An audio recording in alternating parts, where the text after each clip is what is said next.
Hi hello, నేను మీ విజయాని. సిరి news Tadipatri ప్రతి అక్షరం అక్షరస్త్రానికి స్వాగతం.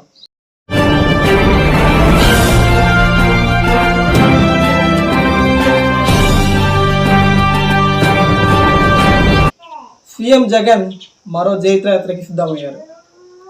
రీసెంట్గానే బస్సు యాత్ర కంప్లీట్ చేసుకున్న సీఎం జగన్మోహన్ రెడ్డి ఇప్పుడు తాజాగా ఎన్నికల ప్రచారాన్ని షురూ చేశారు. ఎన్నికల ప్రచారంలో భాగంగా ఆయన షెడ్యూల్ అయితే రిలీజ్ అయింది. ఈ షెడ్యూల్ సంబంధించి డిస్కస్ చేయడానికి అయితే రెడీ అయిపోయారు. ఎందుకంటే ఈ షెడ్యూల్లో ఫస్ట్ స్టార్టింగ్ నుంచే మన తాడిపత్రి నుంచే ఆయన ఎన్నికల షెడ్యూల్ అయితే స్టార్ట్ చేశారు.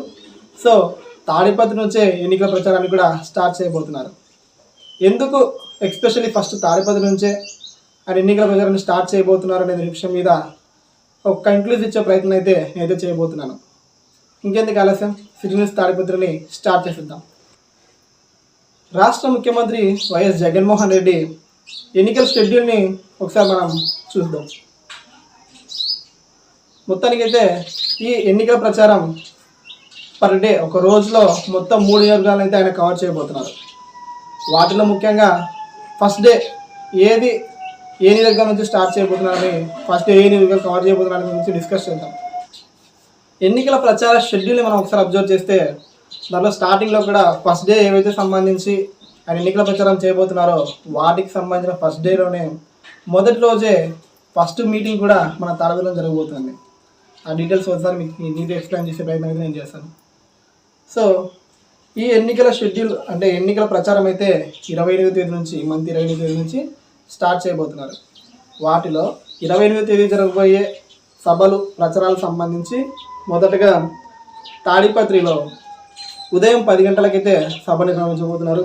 అలాగే మధ్యాహ్నం 12:30కైతే వెంకటగిరిలో ఎన్నికల ప్రచార సభను నిర్వహించబోతున్నారు. మధ్యాహ్నం 3 గంటలకైతే కందుకూరులో ఈ ఎన్నికల ప్రచారం అయితే ఆయన స్టార్ట్ చేయబోతున్నారు. మొత్తానికి ఎందుకు మన తాడిపత్రికి ఆయన మొదట రాబోతున్నారు, ఎందుకు మొదటగానే మన తాడిపత్రిలో ఎన్నికల ప్రచార సభను అయితే పెట్టబోతున్నారు అనే గురించి అయితే మనం మాట్లాడుకోవాల్సింది. ఎందుకంటే తాడిపత్రి అంటేనే రాష్ట్ర రాజకీయాల్లో సెంటర్ ఆఫ్ అట్రాక్షన్ అన్నమాట. సో తాడిపత్రికి సంబంధించి ఏకైక మున్సిపాలిటీ మొత్తం స్టేట్లోనే మొత్తం 175 మున్సిపాలిటీల్లో తాడిపత్రిని మాత్రమే టీడీపీ కైవసం చేసుకుంది. గతంలో కూడా మనం చూసాం, మాజీ ముఖ్యమంత్రి తనయుడు నారా లోకేష్ అయితే శంకరరావు సభతో తాడిపత్రికి వచ్చారు. సో ఎందుకు నాయకులంతా తాడిపత్రిని ఫోకస్ చేస్తున్నారు అంటే తాడిపత్రిలో టఫ్ ఫైట్ అలా ఉందన్నమాట.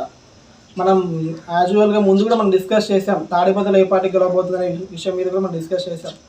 అప్పుడు కూడా మనం ఎలాంటి అయితే క్లారిటీ ఇన్ఫర్మేషన్ అయితే ఇవ్వలేదు. ఎందుకంటే ఆ వీడియో మొత్తం చూస్తే నేతల బలాబలాల గురించి డిస్కస్ చేసామే కానీ ఎక్కడ కూడా పలానా పార్టీ గెలవబోతుంది అని అయితే మనకి స్పష్టత ఇవ్వలేకపోయాం. ఎందుకంటే తాడిపత్రి సంబంధించి అలాంటి టఫ్ ఫైట్ అయితే ఉంటుంది. ఎప్పటికి కూడా ఏం జరిగినా కూడా ఒక సెంటర్ ఆఫ్ అట్రాక్షన్ అయితే తాడిపత్రి ఉండబోతుంది. కాబట్టి ఇప్పుడు సీఎం సభతో మరి వైసీపీ గ్రాఫ్ పెంచిపోతుందా, టీడీపీ ఓటమికి చెరువు కాబోతుందా, ఏం జరగబోతోంది సీఎం సభ తర్వాత అనేది కూడా ఆఫ్టర్ సీఎం సభ తర్వాత కూడా మనం ఒక వీడియో చేసుకుందాం.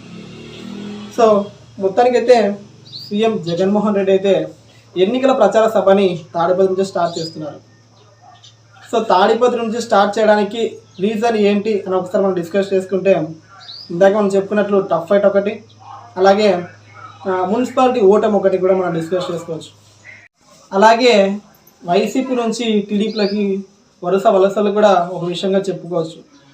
అంటే మున్సిపాలిటీ పరంగా తాడిపత్రి నియోజక పరంగా ఎంత డెవలప్ చేసినప్పటికీ కొంతమంది ఈ అసంతృప్తి నేతలు అవుతున్నారో వాళ్ళు వైసీపీ నుంచి టీడీపీలకు అయితే జంపింగ్లు మనకు దర్శనం ఇస్తున్నాయి.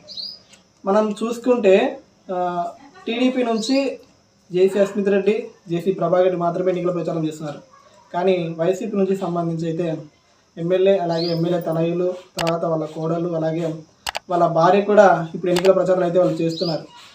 ఎందుకు చేస్తున్నారు అంటే మనం దీన్ని ఏ విధంగా మనం చెప్పడానికి అవకాశం లేదు. ఎందుకంటే పార్టీ సంబంధించి నేతల వలసలు కావచ్చు, అలాగే పార్టీ పరంగా ఉన్న అభిమానం కావచ్చు, సీఎం జగన్మోహన్ రెడ్డిని మరొకసారి ముఖ్యమంత్రి చేసుకోవాలనే ఆకాంక్ష కావచ్చు. సో ఈ నేపథ్యంలోనే ఎమ్మెల్యే కేతిరెడ్డి పెద్దారెడ్డి అయితే విస్తృతంగా ఎన్నికల ప్రచారం చేస్తున్నారు. ఆయన 2019 నుంచి అంటే గెలిచిన తర్వాత నుంచి ఇప్పటి వరకు ప్రజలకు అందుబాటులో ఉంటూ సంక్షేమ పథకాలు చేరవేస్తూ తాడిపత్రి నియోజకవర్గం సంబంధించిన డెవలప్మెంట్ కూడా ఆయన హయాంలో అయితే జరుగుతూ వస్తుంది. సో కానీ ఎందుకు తాడిపత్రి అంత టఫ్ ఫైట్ అంటే ఇక్కడ అంటే గత 30 ఏళ్ళుగా ఒక జేసీ బ్రాండింగ్ ఏదైతే ఉందో దీనికి సంబంధించి వాళ్ళ సోషల్ మీడియా కావచ్చు, వాళ్ళకి సంబంధించిన అంటే ఎమ్మెల్యే కేజ్రీవాల్ పెద్దకి సంబంధించి వాళ్ళు చేసే ఆరోపణలు కావచ్చు, వీటికి సంబంధించి బలంగా ఎదుర్కోవడానికి ఒక వైసీపీ సోషల్ ప్లాట్ఫామ్ అయితే పెద్దగా లేదు. కాబట్టి ఆయన ఎన్ని మాట్లాడినా వాళ్ళ సోషల్ మీడియా పరంగా ఎన్ని చేయించినా ఎన్ని మాట్లాడినా కూడా ఒకనొక సందర్భంలో మనం బాగా అబ్జర్వ్ చేసుకోవచ్చు. ఒక సోషల్ మీడియా సంబంధించి టీడీపీ సోషల్ మీడియాలో ఎమ్మెల్యే కేజ్రీవాల్ పెద్దల మీద ఏదైతే వాళ్ళు విమర్శలు చేశారో ఆ విమర్శల మీదనే ఒక్కసారిగా ఎమ్మెల్యే మున్సిపల్ ఎలక్షన్స్ ముందు వాళ్ళ ఇంటికి అంటే మాజీ ఎమ్మెల్యే ఇంటికి వెళ్ళడం కూడా జరిగింది. సో ఇదంతా చూస్తూ ఉంటే తాడిపత్రి రాజకీయాలు ఎప్పుడో ఒక హీట్గానే మనకు కనిపిస్తుంది. ఎందుకంటే నేను ఎస్పెషల్లీ తాడిపత్రికి సంబంధించిన వ్యక్తిగా నేను మీతో మాట్లాడుతున్న విషయం ఏంటంటే తాడిపత్రి కూడా ఎప్పటికీ ఒక టఫ్ కాంపిటీషనే. ఎందుకంటే రాష్ట్ర రాజకీయాలకు సంబంధించి ఒక సెంటర్ ఆఫ్ అట్రాక్షన్గా తాడిపత్రి ఎప్పుడు ఉంటుంది. కాబట్టి ఆఫ్టర్ సీఎం ప్రోగ్రామ్ తర్వాత వైసీపీ గ్రాఫ్ సంబంధించి టీడీపీ గ్రాఫ్ సంబంధించి మరొకసారి రివ్యూ చేసుకుందాం. మొత్తానికైతే సీఎం రాక వైసీపీ శ్రేణుల్లో ఒక నూతన ఉత్సాహాన్ని అయితే తీసుకుని వస్తుంది. ఎందుకంటే ఈ ఎవరు గెలిచినా పెద్ద మెజారిటీ ఉండదని అయితే అందరికీ ఒక క్లారిటీ వచ్చేసింది. ఎందుకంటే ఎమ్మెల్యే కేతిరెడ్డి పెద్దరెడ్డి గెలిచినప్పటికీ మాజీ ఎమ్మెల్యే తనయుడు జేసీ అశ్విన్ రెడ్డి గెలిచిన పెద్దగా అయితే మెజారిటీ ఉండదని అయితే పబ్లిక్ టాక్ అనమాట. సో ఇప్పుడు సీఎం జగన్మోహన్ రెడ్డి సభతో ఈ గ్రాఫ్ ఏం మారిపోతుంది అంటే ఎలక్షన్స్ మీద ఎలాంటి ఇంపాక్ట్ క్రియేట్ చేయబోతుంది. ఇంటింటికి సంక్షేమ పథకాలు అందాయి, కానీ ఈ టఫ్ ఫైట్ ఉన్న తాడిపత్రిని ఎస్పెషల్లీ ఫోకస్ చేసి అధిష్టానం తాడిపత్రి ఎన్నికల ప్రచారాన్ని మొట్టమొదటిగా ఫస్ట్ సభని తాడిపత్రిలో పెట్టడంతో ఎలాంటి గ్రాఫ్ పెరగబోతోంది అంటే ఇది టీడీపీకి ఏ విధంగా దెబ్బ కాబోతుంది అనే విషయం మీద ఆఫ్టర్ సీఎం ప్రోగ్రామ్ తర్వాత కూడా మరీ డిస్కస్ చేద్దాం. సో ఇదైతే ఇవాళ వీడియో. మొత్తానికి సీఎం జగన్మోహన్ రెడ్డి ఈ 28న మన తాడిపత్రికి అయితే వచ్చి మార్నింగ్ ఫస్ట్ సభనే డేలో ఏవైతే మొత్తం 3 సభలు నిర్వహిస్తబోతున్నారో ఆ డేలో కూడా ఫస్ట్ తాడిపత్రిలోనే ఎన్నికల ప్రచార సభను అయితే ఆయన స్టార్ట్ చేయబోతున్నారు. నేను మీ విజయాని. Thank you for supporting city news తాడిపత్రిని. సబ్స్క్రైబ్ చేసుకొని బెల్ ఐకాన్ క్లిక్ చేసి ఎప్పటికప్పుడు సిటీ న్యూస్ తాడిపత్రిని పొందండి. Thank you. Love you all.